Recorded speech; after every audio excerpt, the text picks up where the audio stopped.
ஒன்றிய அரசின் நிர்வாக தோல்வியால் தான் பெட்ரோல், டீசல் விலை உயர்ந்துள்ளது. எஸ்.டி.டி.யு. மாநில தலைவர் ஹசன்பாபு திருச்சியில் பேட்டி.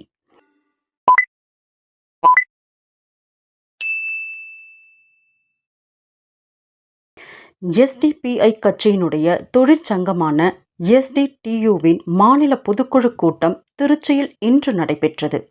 இந்த கூட்டத்தில் 2026 முதல் 2029 ஆண்டிற்கான மாநில தலைவர் உள்ளிட்ட புதிய நிர்வாகிகள் தேர்தல் நடைபெற்றது.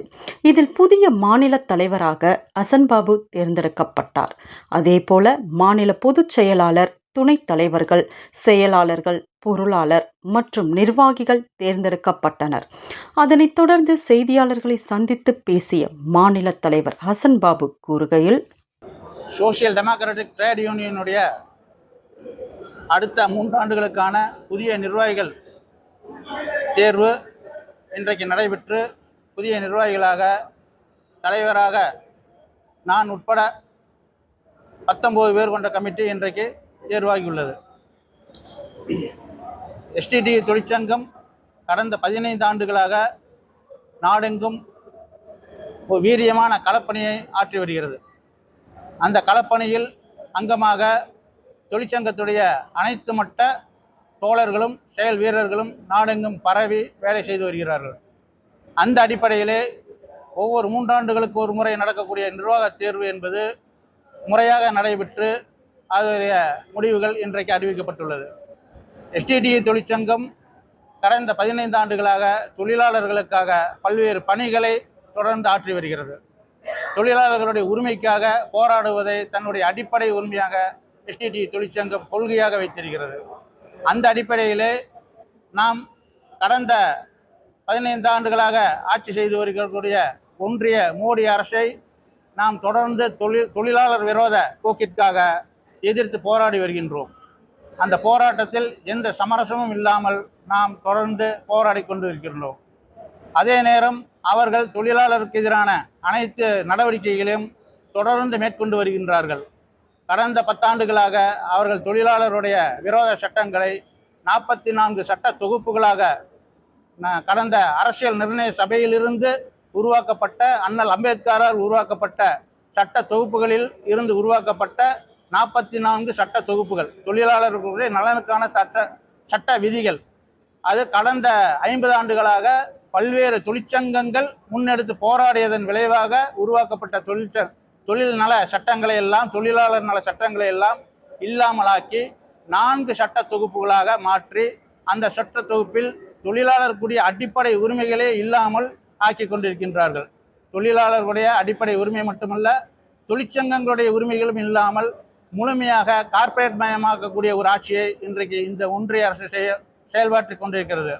அந்த 44 சட்ட தொகுப்புகளை தொடர்ந்து ஆதரித்து வாதிட்டு வரக்கூடிய எஸ்.டி.டி. தொழிற்சங்கம் இன்றைக்கு அவர்கள் ஏற்படுத்தியிருக்கக்கூடிய 4 சட்ட தொகுப்புகளையும் வீழ்த்தும் வரை போராடுவோம் என்று இந்த நேரத்திலே நாங்கள் அறிவிப்பாக செய்கின்றோம். அதனுடைய போராட்டம் அனைத்து தொழிலாளர்களையும் அனைத்து தொழிற்சங்கங்களையும் ஒன்றிணைந்து நாடு தழுவிய பெரிய போராட்டங்களை எஸ்.டி.டி. தொழிற்சங்கம் முன்னெடுக்கும். அதுபோல் கேஸ் விலையேற்றம் இன்றைக்கு கடந்த ஒரு மினி தேர்தல், பொது தேர்தல் போல் பல மாநிலங்களுடைய தேர்தலுக்கு பிறகு இந்த ஒன்றிய அரசு எந்த ஒரு விலையேற்றத்தையும் ஏற்படுத்த மாட்டோம் என்று வாக்குறுதி அளித்த அந்த ஒன்றிய அரசு இன்றைக்கு கேஸிலும் எரிவாயுகளிலும் நம்முடைய பெட்ரோல், டீசல்களிலும் அதிகமான விலையேற்றத்தை இன்றைக்கு உருவாக்கி இருக்கிறது. அந்த உருவாக்கத்துடைய காரணம் இவர்கள் அந்நிய தேசத்துடைய மற்ற வெளிநாட்டு கொள்கையினால் ஏற்பட்ட தோல்வியின் காரணமாக இவர்கள் இந்த கேஸ் விலையேற்றம், பெட்ரோல் விலையேற்றத்தை மக்கள் தலையிலே இன்றைக்கு ஏற்றிக்கொண்டிருக்கின்றார்கள். இந்த விலையேற்றத்தை நாம் கடுமையாக கண்டிக்கின்றோம், எதிர்க்கின்றோம். இந்த விலையேற்றத்தை வாபஸ் பெறும் வரை நம்முடைய போராட்டம் அடுத்த கட்டமாக தொடரும் என்பதை இந்த நேரத்திலே கூறிக்கொள்வதுடன், இந்த விலையேற்றத்தை கண்டித்து இதனை உடனடியாக பின்வாங்க வேண்டும் என்ற கோரிக்கையை இந்த பொதுக்குழுவின் வாயிலாக இந்த ஒன்றிய அரசுக்கு நாம் வைக்கின்றோம்.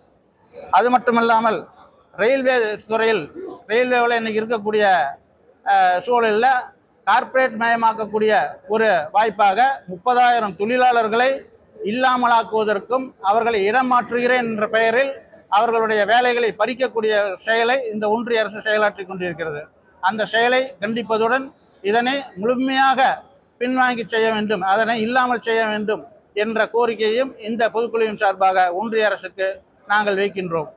அதுபோல் தமிழகத்தில் பார்த்தோம் என்றால் அதிகமாக ஆட்டோ ஓட்டுநர்கள் தமிழகத்தில் இருக்கின்றார்கள். நம்முடைய வாழ்வாதாரம் என்பது அவர்கள் தன்னுடைய சுய சம்பாத்தியத்திலும் சுய முதலீட்டையும் கொண்டு ஆட்டோவில் ஓட்டி கொண்டிருக்கக்கூடிய அந்த ஆட்டோ ஓட்டுநர்கள் இன்றைக்கு தொடர்ந்து 20 ஆண்டுகளாக மீட்டர் கட்டணம் உயர்த்தப்படாமல் பாதிக்கப்பட்டு கொண்டிருக்கின்றார்கள். அந்த மீட்டர் கட்டணம் இந்த பொறுப்பேற்றிருக்கக்கூடிய புதிய அரசு மீட்டர் கட்டணத்தை உயர்த்தி 25 கிலோமீட்டருக்கு 60 ரூபாய் என்ற அடிப்படை கட்டணமாக மாற்றி அமைக்க வேண்டும் என்ற கோரிக்கையும் இந்த பொதுக்குழுவின் வாயிலாக தமிழக அரசுக்கு நாங்கள் வைக்கின்றோம். அதுபோல் இந்த டாக்ஸி, ஆட்டோ போன்ற சுய தொழில் செய்யக்கூடியவர்களை பாதிக்கும் வகையில் கார்ப்பரேட் மயமாக்கப்பட்ட ஓலா, ஊபர் போன்ற கம்பெனிகளுடைய அனைத்து செயல்பாடுகளையும் திரும்ப பெற வேண்டும், அவர்களை இல்லாமல் செய்ய வேண்டும் என்ற கோரிக்கையும் இந்த நேரத்திலே தமிழக அரசுக்கும் ஒன்றிய அரசுக்கும் இந்த பொதுக்குழு வைக்கிறது. அந்த ஓலா, ஊபர் கம்பெனிகள் 2 சக்கர வாகனங்களில் பயணிகள் ஏற்றிச் செல்லக்கூடிய செயல் திட்டத்தை முழுமையாக தடை செய்ய வேண்டும், அந்த முறைகேடான அந்த ஒரு விஷயத்தை முழுமையாக தடை செய்ய வேண்டும் என்ற கோரிக்கையும் ஆட்டோ ஓட்டுநர்களுடைய வாழ்வாதாரத்தை முன்னிட்டு இந்த பொதுக்குழு வலியுறுத்தி கேட்டுக்கொள்கிறது.